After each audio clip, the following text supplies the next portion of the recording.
नमस्कार, आप सभी का हमारे YouTube चैनल हेल्पिंग सीकर में बहुत बहुत स्वागत है। अगर आप हमारे YouTube चैनल पर भी वर्तमान में नए हैं तो हमारे YouTube चैनल को सब्सक्राइब कर लीजिएगा ताकि आपको भविष्य में ऐसी ही महत्वपूर्ण जानकारी आपको मिलती रहे। तो सबसे पहले हम बात करते हैं कि जो श्रमिक विभाग है उसमें जो शुभ शक्ति योजना, जिसमें लड़की 18 साल के होने के बाद जिसको 55,000 रुपये का जो अनुदान मिलता है, वो उसका ऑफलाइन फॉर्म हम किस प्रकार से भरते हैं। फॉर्म भरने का ये वीडियो थोड़ा लंबा हो सकता है, तो आपको किसी प्रकार की कोई समस्या ना हो, इसके लिए आपको शुरू से लेकर वीडियो को अंत तक देखना है। अगर किसी प्रकार की और समस्या हो तो आप हमें कमेंट बॉक्स में पूछ सकते हैं, हम आपकी समस्या को ज़रूर दूर करने की कोशिश करेंगे। तो शुरू करते हैं। तो आपको सबसे पहले यहाँ पर जिसके नाम से डायरी है उसकी यहाँ पर आपको फ़ोटो लगानी है, यानी कि जिसके नाम से श्रमिक डायरी आपने बनवा रखी है उसके नाम की आपको यहाँ पे फ़ोटो लगानी है। यहाँ पर फ़ोटो लगाने के बाद आपको यहाँ पर अगर महिला के नाम से है तो आपको श्रीमती पे टिक करना होगा, अगर पुरुष के नाम से डायरी है तो आपको पुरुष पे टिक करके आपको हिताधिकारी का जो नाम है वो जो डायरी में लिखा हुआ है वो यहाँ पे आपको फिलअप कर देना है। इसके बाद उसका जो जन्म तारीख है वो आपको यहाँ पे अच्छी तरह से स्पष्ट रूप में लिखना है ताकि किसी प्रकार की कोई समस्या ना हो। इसके बाद आपको आयु लिख देनी है, लगभग कितने वर्षों का अभी तक जो हिताधिकारी है वो हो चुका है। इसके बाद आपको यहाँ पे आपका जो मकान संख्या है, मोहल्ला, ग्राम पंचायत, अगर ग्रामीण है तो आपको ग्राम पंचायत लिखनी है, अन्यथा अगर शहरी क्षेत्र है तो आप वार्ड संख्या लिख सकते हैं यहाँ पर।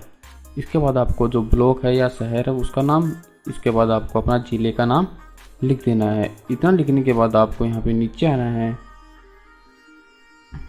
नीचे आते हैं तो इसके बाद आपको यहाँ पे जो हिताधिकारी है उसके पिता का नाम आपको यहाँ पे लिखना है। यहाँ पर पिता का नाम लिख देते हैं। इसके बाद आपको यहाँ पर आपको वो मोबाइल नंबर दर्ज करने हैं जिस पर आप कोई भी श्रम विभाग की ओर से नोटिफिकेशन आए तो आपको जो मिल सके। इसके बाद आपको जो हिताधिकारी है उसका आधार कार्ड नंबर आपको लिख देना है, यानी कि जिसके नाम से डायरी है उसका आपको आधार कार्ड नंबर यहाँ पे दर्ज कर देना है। अभी वर्तमान में भामाशाह कार्ड चालू नहीं है या बंद हो चुका है तो उसके अलावा आप यहाँ पे जन आधार कार्ड के नंबर भी दर्ज कर सकते हैं। इसके बाद आपको यहाँ पे नीचे आते हुए जो 5.4 नंबर का पॉइंट है इसमें आपको यहाँ पर हिताधिकारी पंजीयन क्रमांक, आपका जो श्रम विभाग की जो डायरी है उसका जो आपका रजिस्ट्रेशन नंबर है वो आपको यहाँ पे दर्ज कर देना है, और आपकी डायरी कब बनी या अंतिम बार आपने अपनी डायरी को कब रिन्यू करवाया वो आपको यहाँ पे डेट लिख देनी है। इसके बाद आपको यहाँ पे पूछ रहा है कि पंजीयन अधिकारी का पदनाम और स्थान, आपने कहाँ से वो डायरी बनवाई है उस या किस विभाग में आपने आवेदन किया था। तो हमने श्रम विभाग में आपने अगर किए तो यहाँ पे श्रम विभाग को आपको यहाँ पे सामने जो ब्लैंक्स है वहाँ पे आपको दर्ज कर देना है। इसके बाद आपको यह बताना है कि आपके आवास या घर पर स्वयं का शौचालय है या नहीं, अगर है तो यहाँ पे क्लिक कीजिए, अन्यथा आपको नहीं पे कर देना है।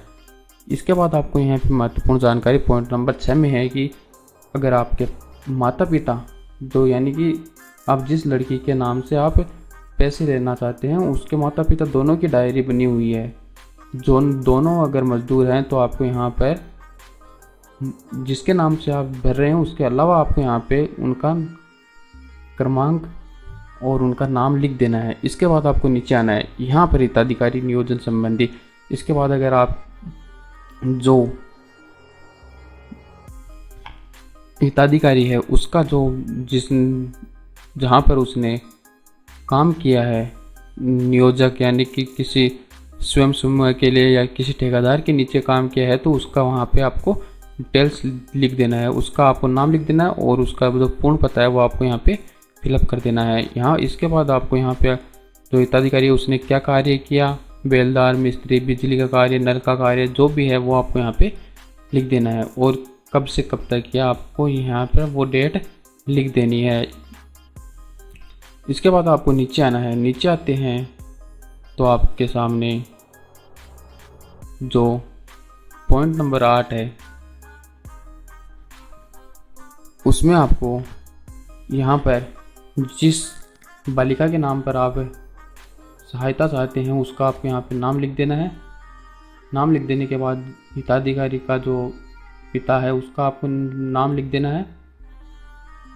यहाँ पर जन्म तारीख, कितने वर्ष की हो चुकी है, शिक्षा का स्तर यहाँ तक कि जो बालिका है वो उसने कहाँ तक शिक्षा प्राप्त की है वो आपको यहाँ पे लिख देना है। मिनिमम 8वीं क्लास उत्तीर्ण की हुई होनी चाहिए। इसके बाद बैंक का नाम, कौन से बैंक में खाता है, बैंक की शाखा का नाम, खाता नंबर और बैंक की IFSC कोड वो आपको यहाँ पे दर्ज कर देने हैं।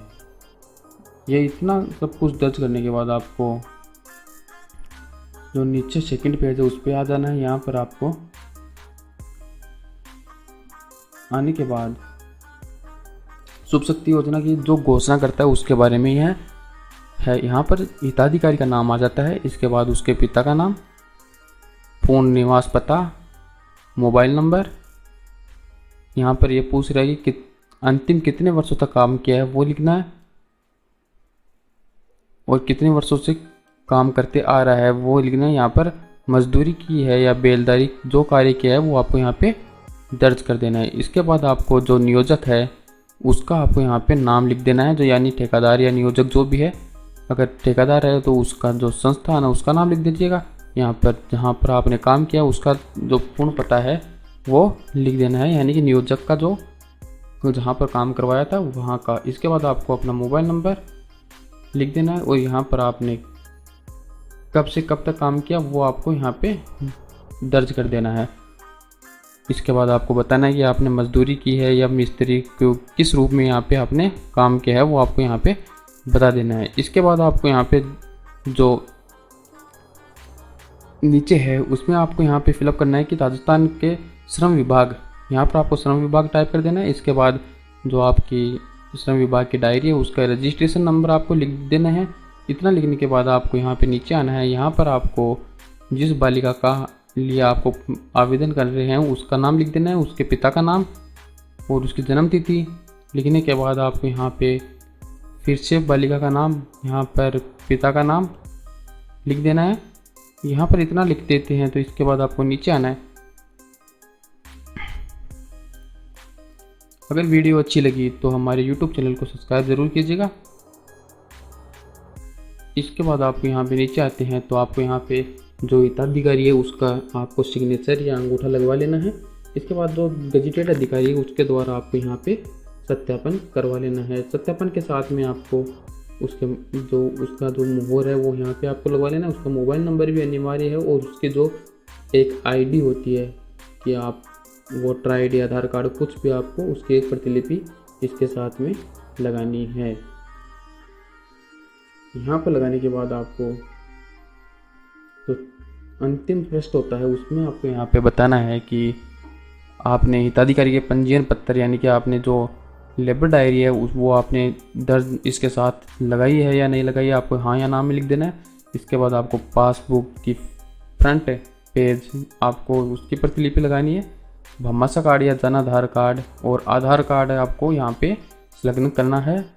इसके बाद आपको 10th क्लास की मार्कशीट या जन्म प्रमाण पत्र दोनों में से एक चीज़ को यहाँ पे 18 वर्ष की आयु का प्रमाण पत्र देना है। इसके बाद आपको निजी विद्यालय द्वारा जारी की गई है या जो भी है वहाँ पे अंक तालिका आपको लगा देनी है। सत्यापन अधिकारी यानी कि आप गजेटेड अधिकारी द्वारा जो घोषणा की गई है उसका आपको यहाँ पे प्रतिलिपि लगा देनी है। इस प्रकार आपको ये फॉर्म फिलअप कर लेना है और इसी के साथ ये जो बताए गए हैं उन सभी को आपको एक एक करके उनकी प्रतिलिपि आपको फॉर्म के साथ अटैच कर देनी है। अगर वीडियो आपको अच्छी लगी तो हमारे YouTube चैनल हेल्पिंग सीकर को ज़रूर सब्सक्राइब कीजिए। जय हिंद, जय भारत।